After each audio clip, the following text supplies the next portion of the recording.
সুজি আমরা নানা রকমভাবে খাই, ঝাল সুজি, মিষ্টি সুজি। তবে আজকে আমি সুজি দিয়ে একটা দারুণ মুচমুচে এবং সুস্বাদু একটা টিফিন বানিয়ে ফেলেছি।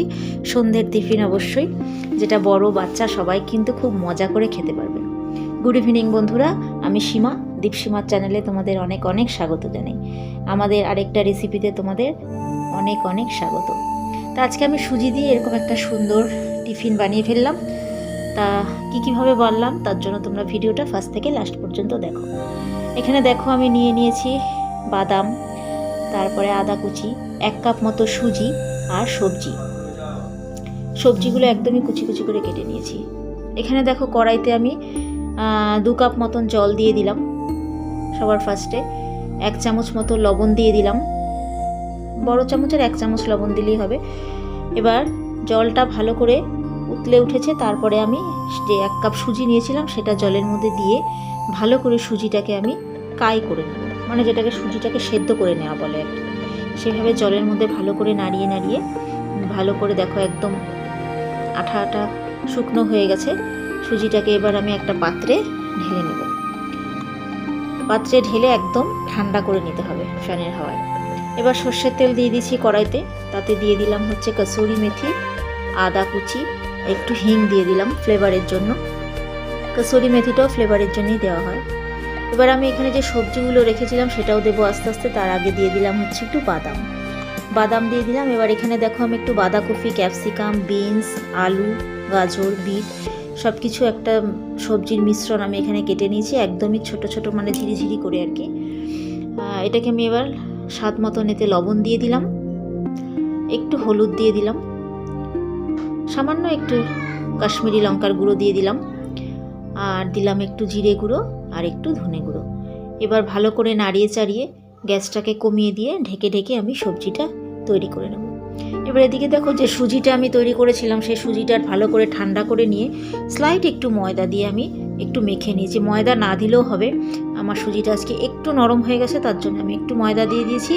আর যদি একেবারে না হয় তাহলে কিন্তু, মানে শক্ত যদি হয়ে যায় তাহলে কিন্তু এমনি এটাকে একটু ময়ম দিয়ে নেওয়া যায়। তো চলো ভালো করে আমি একটু সুজিগুলোকে ডো করে নিচ্ছি গোল গোল করে। আর এগুলো কিন্তু যদি একেবারে সুজিটা শক্তই হয়ে যায় তাহলে কিন্তু একটু হাতে তেল মাখিয়ে নিয়ে এরকম ডো করা যাবে, কোনো প্রবলেম নেই। যেহেতু একটু নরম হয়েছে তার জন্য আমি একটু ময়দা এখানে অ্যাড করেছি। তো ভালো করে দেখো গোল গোল করে একদম সুন্দর সাইজ করে গোল করে নিলাম। এবার এদিকে আমার যে সবজিটা বসিয়েছিলাম সেই সবজিটাও আমার মোটামুটি হয়ে গেছে। এবার এটাকে একটু ঠান্ডা করে নেব। এবার দেখো হাতে একটু ভালো করে তেল মাখিয়ে নিয়ে এবার ডোগুলোকে এরকম পুরের ভরবো এর মধ্যে, সেভাবে একটু পাতলা পাতলা করে বাটির মতন করে নিচ্ছি। হাতে কিন্তু বেশ ভালো পরিমাণে তেল মাখিয়ে নিতে হবে।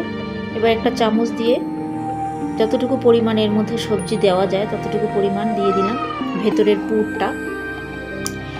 এবার দেখো আমি এটাকে ভালো করে গোল করে নিলাম, মুখটা একটু আটকে নিলাম পেঁচিয়ে পেঁচিয়ে, আর ভালো করে বেশ যতটা সুন্দর করে গোল করা যায় আর কি ততটা সুন্দর করে হাতে তেল লাগিয়ে লাগিয়ে গোল করে নিলাম। যতটা সুন্দর করা যায় আমরা ততটাই সুন্দর করব। এবার দেখো আমাদের ঘরে সবার ঘরে শোন থাকে, সেই শোন দিয়ে আমি একটু ডিজাইন করে দিচ্ছি এর মধ্যে, দেখতে একটু ফুল ফুল লাগবে। দেখো এইভাবে একটু চেপে চেপে আমি একটু সাইড দিয়ে উঠিয়ে দিয়ে চেপে চেপে শোন দিয়ে এরকম করে গোল গোল করে দিচ্ছি, একটা যে মনে হচ্ছে একটা যেন ছোট্ট ফুল। তো এইভাবে আমি একটা একটা করে তৈরি করে নেবো। আগে একটা তৈরি করে নিয়েছিলাম, বাদবাকিগুলো সেমভাবে তৈরি করে নিয়েছি। এবার দেখো কড়াইতে আমি অনেকটা তেল দিয়ে গরম করে নিয়েছি। এটা কিন্তু ডুবো তেলে ভাজা হবে, শ্যালো ফ্রাই হবে না। তা অনেকটাই তেল দিয়ে নিয়েছি। আমি 5টা এখানে তৈরি করলাম, আর একটু রয়েছে সেটা দিয়ে আরও 2-3টে হবে। তো আমি 5টা আগে ফ্রাই করে নিই ভালো করে, আর একটু খুন্তি দিয়ে তেল আমি উপরের দিকেও একটু দিয়ে দিলাম। এটা কিন্তু এবার গ্যাসটা কমিয়ে দিয়ে হালকা আঁচে ভাজতে হবে, নাহলে পুড়ে উঠবে। আর হালকা হালকা করে লাল লাল হচ্ছে, ব্রাউন কালার হচ্ছে, দেখো দেখতে কি দারুণ লাগছে, একদম ফুলকো ফুলকো ফুলুরির মতন লাগছে দেখতে। আমি উল্টে দিলাম একটু, ওই পাশটাও যাতে ভালো করে হয়। তো দেখো বন্ধুরা মোটামুটি আমার সুজির এই নাস্তাটা তৈরি হয়ে গেছে। দেখো দেখতে কি দারুণ লাগছে, খেতেও কিন্তু ততটাই মজাদার লাগবে। দেখো কত সুন্দর লাগছে। আমি এবার একটা একটা করে তুলে নিলাম। তো এবার দেখো একটা থালায় আমি একটু স্যালাড নিয়ে নিয়েছি, একটা বাটিতে একটু টমেটো সস নিয়ে এক এক করে সাজিয়ে দিলাম। তো কেমন লাগলো আজকে আমার সুজির এই টিফিনটা বা সুজির নাস্তাটা? স্ন্যাক্স হিসাবে এটা খাওয়া যাবে সন্ধ্যাবেলা টিফিনে চায়ের সাথে। তা কেমন লাগলো দেখো, একটা আমি ভেঙে দেখাচ্ছি। ভেতরটা একদম সুন্দর নরম সফট হয়ে গেছে, ওপরটা ব্রাউন কালার ভাজা, আর ভেতরে রয়েছে সেই সবজির ফিলিংসটা। তো চলো আজকে ভিডিওটা এখানে শেষ করে দিচ্ছি। তোমাদের যদি ভালো লেগে থাকে তোমরাও বাড়িতে অবশ্যই ট্রাই করবে, বাচ্চা বড় সবার একটা মুখরোচক খাওয়া। তো চলো আজকে শেষ করছি। সবাই আমার চ্যানেলটাকে সাবস্ক্রাইব করে দিও প্লিজ। Tata, good night.